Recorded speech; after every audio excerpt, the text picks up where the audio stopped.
Now, NFL, we got rules. We watched Calvin Ridley be suspended for an entire year for placing bets. We've seen other players, 6 games and different things.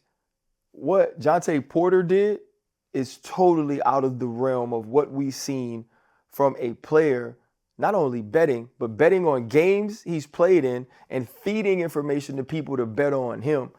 He gets a lifetime ban.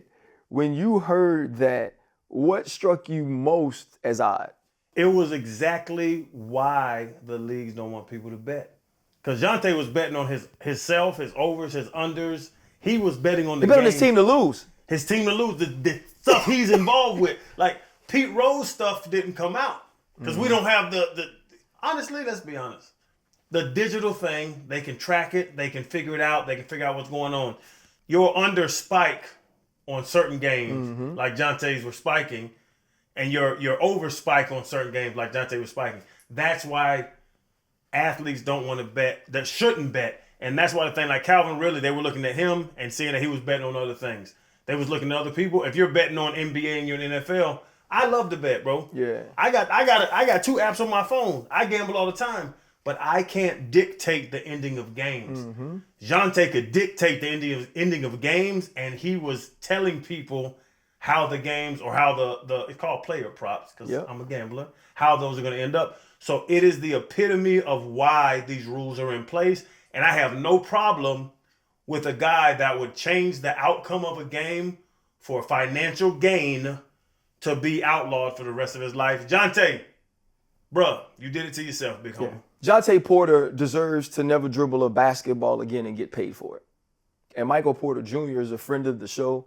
I respect Michael. I know he's probably going through this with his brother. So, I understand what they could be dealing with as close as that family is. But Jontay Porter should not be able to dribble a basketball and get paid for it ever. He's a man that you can't trust.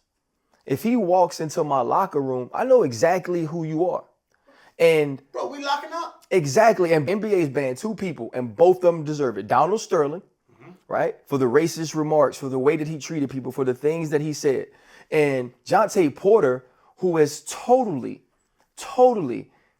annihilated what it means to be a professional, to be a professional athlete. The reason that they have these rules in place is because they want fairness, equality, and equity across the board when it comes to the game. And now it's counterintuitive to where basketball wants to push, or where professional sports wants to push betting, because they know that betting makes people tap into the game. If I got a prop bet on you, if I have an over-under here, if I have a loser or a winner here, I'm going to tap more into it the way people do with fantasy.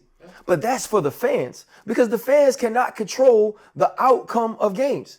And when you telling people, okay, hey, I got to bet the under here, I'm not feeling really well, and then you check out of the game early because you say you're sick, right? Or you bet on your team to lose.